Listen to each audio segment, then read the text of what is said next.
the hype for Activision's online juggernaut has been unavoidable, the Wii version of Call of Duty Black Ops was kept tightly under wraps before launch. Now that it's been declassified, should you hold Black Ops to the same high standards as you did its predecessor on Nintendo's hardware? Or should this chapter be blotted out from the history books?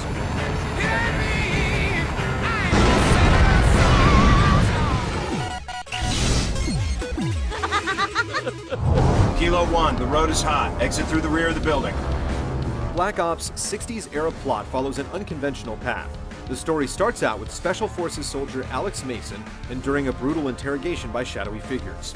Subjected to capture and brainwashing, Mason holds the key to deciphering a code implanted in his mind, and flashbacks take players through Mason's past. Things can be disorienting at first, but the story begins to gain momentum as the pieces come together. I know you, Lord Kuta. You don't know what we did to you. While the Wii version retains the same overall story arc, some parts have been cut down, destroying the tension and pacing of scenes like Mason's visit to the Pentagon. And there's no denying that the visuals simply don't deliver the same impact during the most shocking and dramatic moments.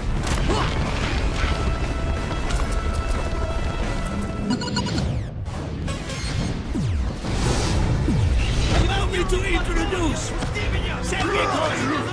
the monster. The campaign in Black Ops lasts a brisk 6 hours as you fight through missions in Cuba, Russia, and Vietnam. The game might set a record for the number of escape sequences, and the adrenaline stays high throughout. You frequently hop on vehicles, gunning down pursuers from a motorcycle or helicopter, but some missions have been completely neutered on the Wii. Where players on other consoles will experience a frantic riverboat shootout, Wii players have a leisurely cruise without incident. We're all yours, sir. Where do you want us? Black Ops has the most robust online multiplayer of any Wii game to date. Activision has bypassed many of the restrictive limitations of the platform, giving you the ability to see profiles of people you recently played with, create friends lists, and even use the voice chat while playing. There's still no smooth host migration though, so matches can end abruptly if the host leaves. Like previous installments, you'll level up to unlock guns, equipment, kill streaks, and perks, but in Black Ops, you'll also earn currency to purchase items. The result is that some gear can be acquired more quickly, but the cost can discourage experimentation. In addition to the scores of challenges, contracts let you place bets to accomplish specific tasks within a set time, and perks have pro versions that can be earned by fulfilling goals. If you're a hotshot with Second Chance, for instance, you can upgrade it so allies can revive you during team play. Player counts are limited to 10, but there are 14 maps with all the traditional modes like Domination, Headquarters, and Capture the Flag.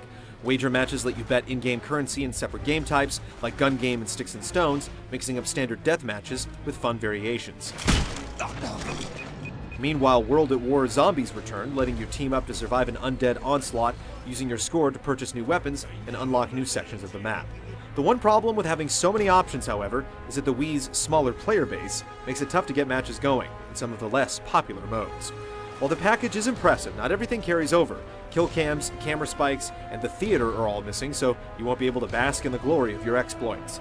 Extra modes like Ground War and Dead Ops are absent, several kill streaks like the Chopper Gunner have been omitted, and the game has only one zombie level. Given that there are plans for DLC, we'd be disappointed if any of the modes left out show up with an additional price tag.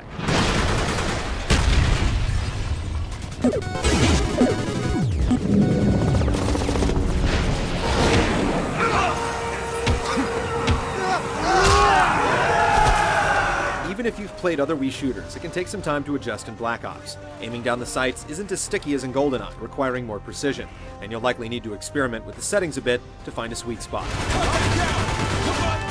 He's down! The battlefield is meant to be a chaotic place, but Black Ops suffers from unclear direction throughout the campaign. At one point, it's too easy to overlook the detonators you're supposed to pick up as another marker urges you to follow someone. Objectives sometimes lack visual cues, and verbal callouts can be easy to miss if you're distracted with immediate danger. They closed the right flank!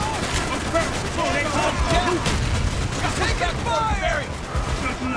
Adding to this confusion, there are also times when enemies can't be harmed until you walk through some invisible trigger, causing you to waste a clip on a guy who can't be hurt.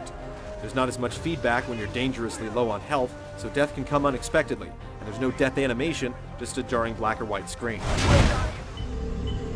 The campaign still has its strong moments. There's a fun level that has you leaping from rooftop to rooftop, and another that lets you blast through soldiers with an incendiary shotgun.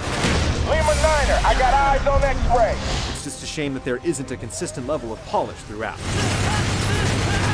Multiplayer is where players will spend most of their time though, and that aspect of the game is more finely tuned. The gameplay is just as addictive and rewarding on Wii as it is on other platforms, and there are some great map layouts. It's incredibly satisfying to seek out a player driving an RC car, or to demolish someone's score with a tomahawk throw in Sticks and Stones.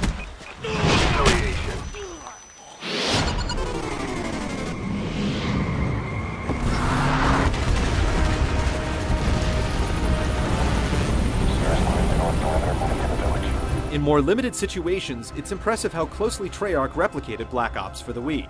Side by side, many scenes follow the same exact structure, offering a comparable experience. However, there's not as much attention to detail as you'd see on games tailored to the Wii. Instead of being rendered in the Wii engine, many cutscenes are just horribly compressed recordings from other versions. The game lacks lighting and texture effects, and open areas can look bland and muddy. At times, it's implied that a fierce firefight is raging at a certain locale, but upon inspection, there's simply nobody there. The execution is often sloppy as well. You'll come across enemies that are frozen or get stuck in geometry, random graphical flaws like a pile of sandbags improperly connected to a trench wall, or a character's hands resting halfway through a desk in a major cutscene occur much too frequently. The campaign definitely looks rushed, but as with the rest of the game, the presentation still holds up quite well online.